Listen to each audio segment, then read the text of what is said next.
Welcome to the Covert Narcissism podcast. I'm your host, Renee Swanson.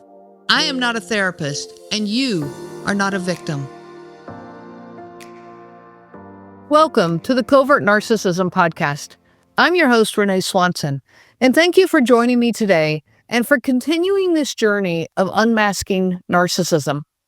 This is a part 2 of a 2-part series that's dedicated to clearing up the confusion about the different types of narcissism and, in particular, covert narcissism.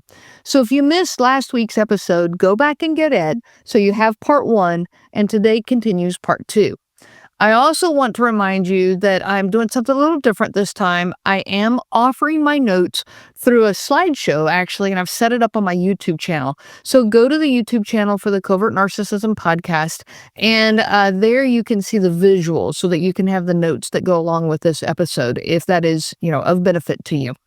And let's just get started. So the different types of narcissism that are dominantly talked about, amongst the field of experts is, you got grandiose, vulnerable, malignant, communal, somatic, and cerebral.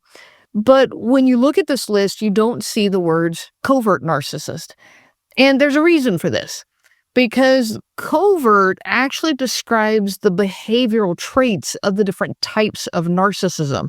So a grandiose narcissist can be covert about their narcissism. A somatic narcissist can be covert about their narcissism. So covert narcissism is the behavioral traits of the different type of narcissist that this person is. So I hope that helps you to kind of understand, why covert narcissism can look so different. Some people, they're really dealing with these characteristics or those characteristics, and maybe they don't apply to me, but all these others do. Well, this is why this field is so confusing.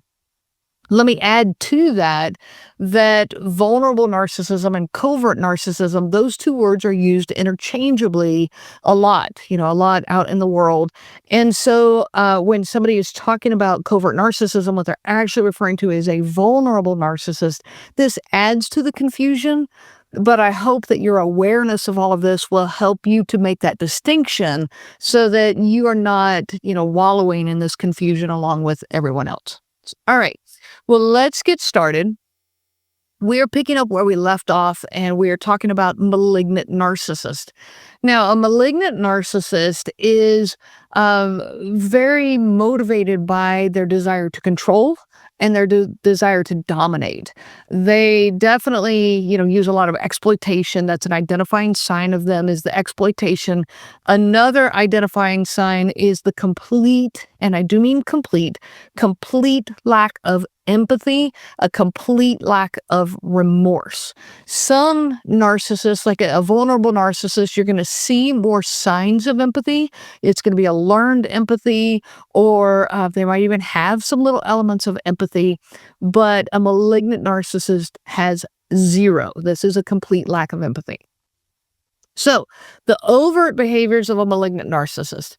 This is blatant intimidation and threats, saying things like, if you don't do what I say, you will regret it. I can make your life a living hell. They're in your face, they're pointing their finger, they're cussing at you. They might be throwing things and breaking things. This is definitely very outward expression of intimidation. They will publicly humiliate you or humiliate their, coworker or friend in front of others. They don't care about their image in front of others, and in fact seem to derive satisfaction from doing this publicly. Saying something like, well, why don't you try doing something right for once? But it's not behind closed doors. This is on public display. They will exploit with absolutely no remorse. This is where when a boss will force someone to work overtime and then take credit for it. I run this place like a machine. They're overtly using other people as their method of elevating themselves. They will exert aggressive displays of power. They will get in your face and say things like, I know people who could make sure you never work in this town again. Their threats are very open. You don't walk away wondering if they're threatening you. You walk away knowing that they are threatening you. They might say things like, you'll never see a dime from me, or you'll never see your kids again. Again, controlling you by fear and intimidation. The last overt behavior I'm going to mention is their outright denial of harmful acts to the point of daring you to counter them. So after being caught in a lie or caught in a harmful act, they might respond with, "Oh yeah, prove it. You're just trying to make me look bad." Almost daring you to counter them or to go after them. All right, let's go to the covert behaviors of a malignant narcissist. These are more subtle. They're going to happen in a private setting, a private environment. You're still going to see this complete lack of remorse and lack of empathy, but everything's going to be a little bit more under the radar. This is something like, undermining you by spreading these damaging rumors. They might say, "Hey, I've heard they're really unreliable. You might want to keep an eye on them," even though they never actually heard anything. Like, there is no justification for what they're saying. They're just spreading these damaging rumors. This is where your smear campaign comes in. They will work really hard to undercut anyone's confidence in this person, whoever their target is, just to sabotage them, but they won't make it obvious. It's not near as in your face and bold. They will feign concern in order to manipulate. This is saying something like, "Hey, are you okay? You really seem off today." Even though nothing's wrong, there is nothing off. And then anything you say, they actually turn it and use it against you. So they will pretend to be worried about your well-being, but they're actually doing it to gain personal information and to use it against you. So they kind of fake this false empathy, and it's yet one of their tools for manipulating. They will weaponize your vulnerabilities, tell you things like, "Hey, remember what you told me about your financial issues? You really can't afford to lose this job." This is, exploiting you by pretending to be supportive, but then using whatever you share with them, again, the shared secrets, they will turn that against you to, undercut your confidence in yourself. It will push you to doubt yourself, but you walk away not thinking it's abuse. Covert behaviors are when you walk away not thinking that it's abuse. You walk away thinking maybe it was strange, maybe the conversation was a little off, but you can't quite put your finger on the abusive behavior. The last one is their form of gaslighting, which it's really to control the narrative and control the perception, which a lot of narcissists do. With the malignant narcissist, the way this plays out is that they subtly distort your reality, but then they spread this doubt to other people. Again, this goes along with the smear campaign. Smear campaigns, malignant narcissists go hand in hand. They will say things like, "Hey, you're imagining things. I never said that. You might want to get your memory checked." And then they might say to other people, "Hey, I'm really concerned about, her or him. I'm really concerned that they're just not remembering things right." They'll lay the foundation for other people to then doubt you. Another way this gaslighting plays out is when they really sabotage your confidence in yourself by saying, "Hey, you're overreacting. You're being really sensitive. I'm a little worried about you." Again, setting the stage for them to declare that something is wrong with you. So, malignant narcissists, the overt behavior is aggressive, domineering, unapologetically harmful. But the covert behaviors, they're more insidious. They're these subtle manipulations that they harm other people, but they are able to maintain this facade of care and concern. All right, let's take a look at communal narcissist. A communal narcissist is a narcissist that has this focus on being altruistic. They want to be seen as being a good person. So they highlight their contributions. They do this kind of moral grandstanding, expecting recognition for their generosity. The overt behaviors, They're going to boast about their good deeds. I organized that charity event all by myself. It would not have been a success without me. No one's ever done this good of a job. They're going to seek public praise for their altruism, posting about it on social media, posting about, donations they've made or organizations that they've helped. They're going to compare themselves to others in order to feel superior. They might say something like, I don't understand how people can be so selfish. I spend all my time helping others. But they point out or emphasize their altruistic behaviors, the things that they are doing for others, because it's not about doing the things for the other people. It's about getting the recognition for it. They will take credit for group efforts. They'll dominate the collaborative work to make sure that they're seen as the hero, saying something like, that project wouldn't have happened if I had not stepped in to organize everything. And again, they just keep pointing out why they're so good or look at me, I'm so great and wonderful. And they will use their charity to gain power and influence. Them being generous is not to be generous. Them being generous is to gain attention and validation and control. For example, they might say, since I donated the most money, I think I should have the final say in how the funds are used. And again, this is not being generous to be generous. This is being generous to be in control. Covert behaviors of a communal narcissist, they are more subtle. Just, again, the covert traits are the ones you walk away, you can't quite put your finger on it. This is subtly expecting gratitude or recognition. I went out of my way to help you, but I guess some people just don't appreciate kindness these days. This is the subtle, indirect, guilting you for not giving them enough praise.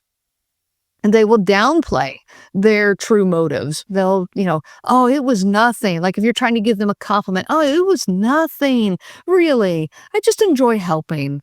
While secretly, they're hoping for the admiration, and you know this by their other traits and characteristics. They appear to be humble and they'll express their humility, but they're using that as a strategy to elicit praise and admiration. They will weaponize their generosity, saying, hey, after everything I've done for you, I just can't believe you're treating me this way.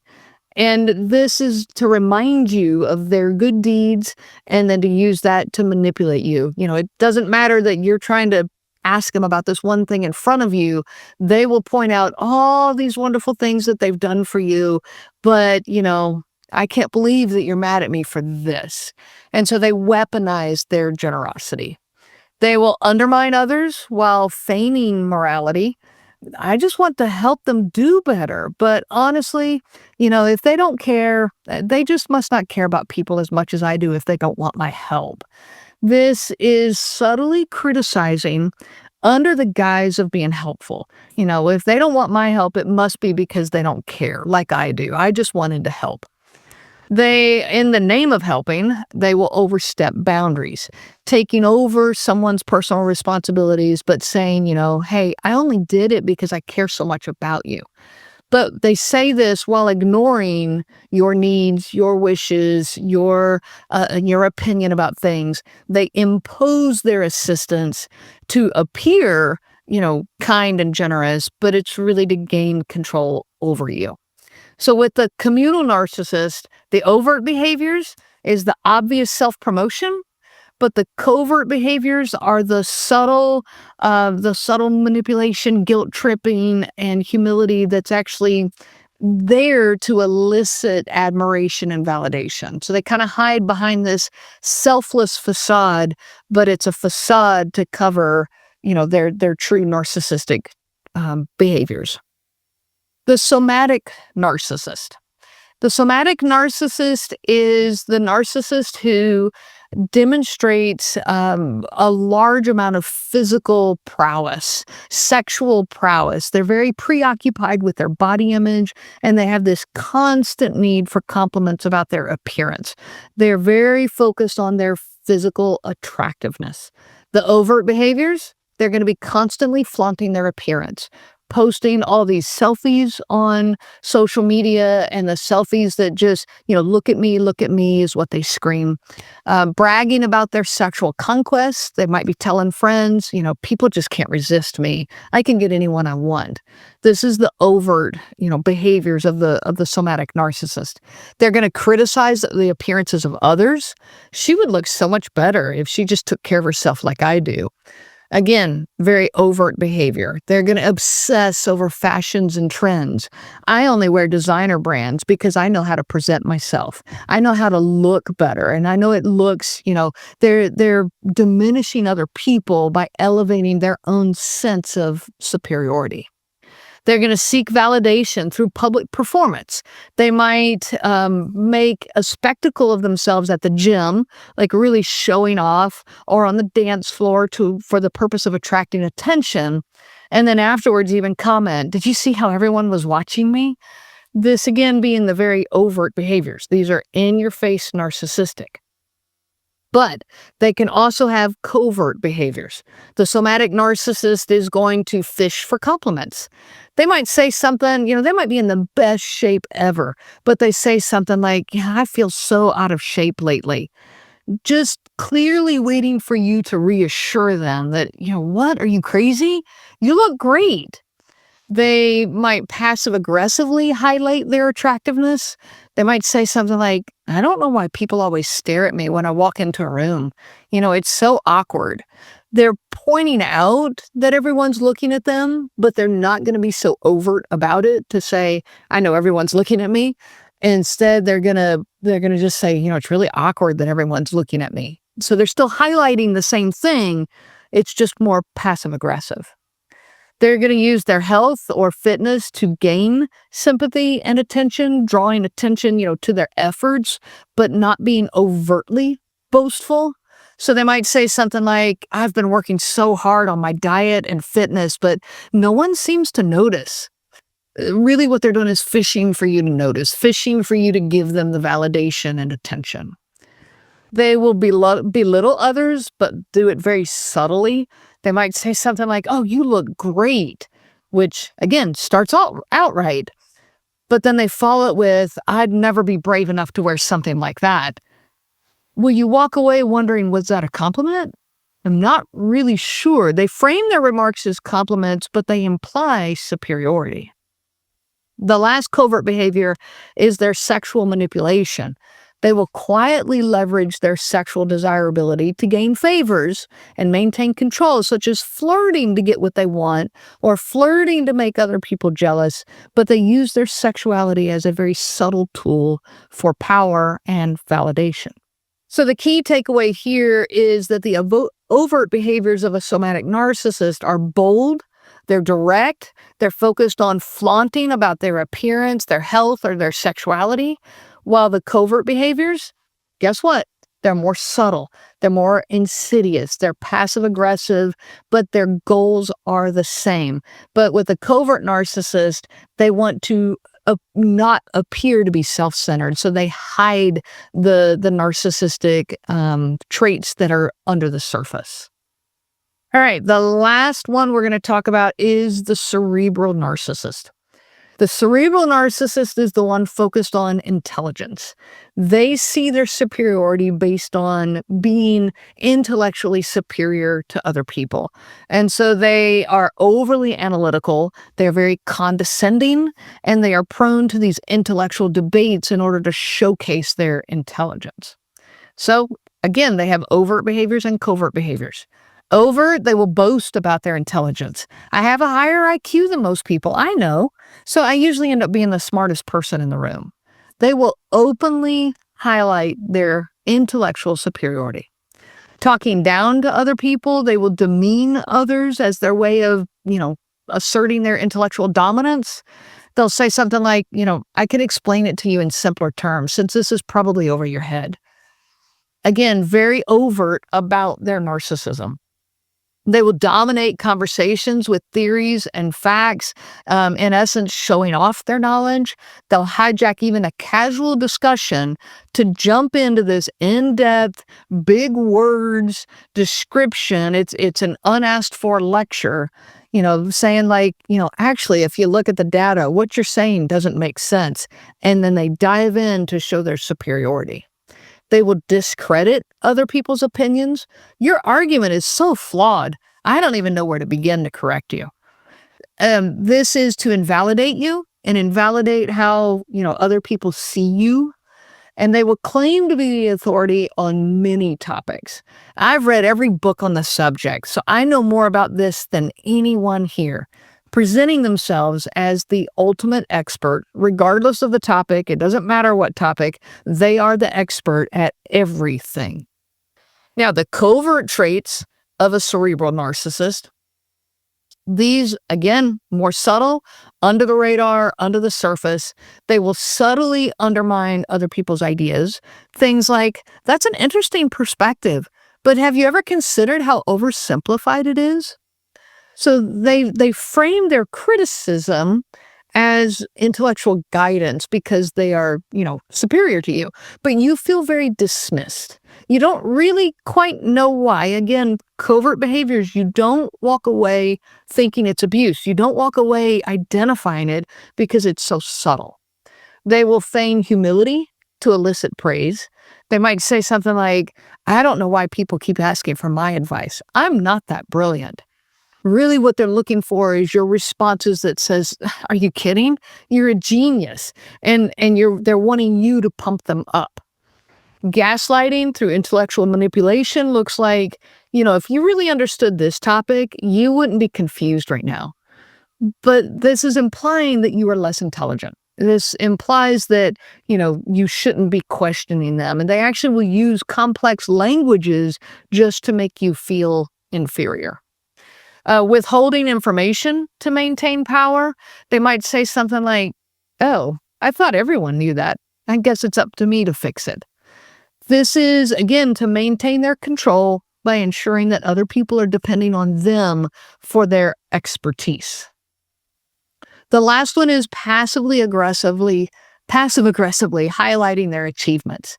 Something like, hey, it's funny how people with advanced degrees like mine are often misunderstood. They're pointing out their superiority, but it's so passive and so subtle that you don't, again, necessarily see it as boastful. It's just that little remark about their advanced degree.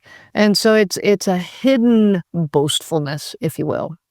So the key takeaways here, the cerebral narcissist being very direct, focusing their flaunting on their intellect and belittling others, but the covert being the more subtle, passive-aggressive remarks, again, establishing their superiority, but appearing unassuming. So really what I want you to understand in these 2 episodes, and I know they were very educational based, but I want you to understand that the overt traits of any of the narcissism, you walk away knowing that was abusive, that was intimidating, that was threatening, that was a problem. But the covert behaviors of any of these types of narcissists, you don't walk away thinking that. You walk away wondering, well, that was strange. I wonder what brought that on. Or maybe I saw that wrong. Or maybe I'm overreacting. The covert behaviors cause you to gaslight yourself and doubt yourself in this whole process. As always, this information is for educational purposes only. I am not in the business of diagnosing anyone, and this information should not be used to diagnose. That does require trained professionals in the field. However, understanding the different types and different manifestations of narcissism can aid in developing effective coping strategies, workarounds, and even interventions. I do offer both individual and small group coaching for help in devising these coping strategies and workarounds that will apply to your specific situation. So if all of this or any of this resonates with you, please reach out to me. Come find me if you are looking for help that is beyond, what's out there on the internet. I'm here. My email address is renee@covertnarcissism.com. I definitely look forward to hearing from each and every one of you. I wish you so much peace on your journey of healing. You have been listening to the Covert Narcissism podcast. If you are struggling with covert narcissism in your life, I help people to heal from covert narcissistic abuse. If you are struggling with the isolation, the self-doubt, and the obsessive thinking, then this is the program for you. I offer both group and individual options. This is live, personalized coaching that is specific to covert narcissism. Reach out to me anytime. You can find me at my website, covertnarcissism.com. I'm not a therapist and you are not a victim. I am a coach and you are a survivor. I wish you so much peace on your journey of healing. The information provided by Renee Swanson and the Covert Narcissism podcast is for educational purposes only and is not to be used for diagnosis purposes and not intended to be a substitute for clinical care. Please consult a healthcare provider for guidance specific to your case. This material discusses narcissism in general. It does not claim that any specific person has narcissism and should not be used to refer to any specific person as having narcissism. Permission is not granted to link to or repost this material to support an allegation or a claim that any specific person is a narcissist. That would be an unauthorized misuse of the material and information provided.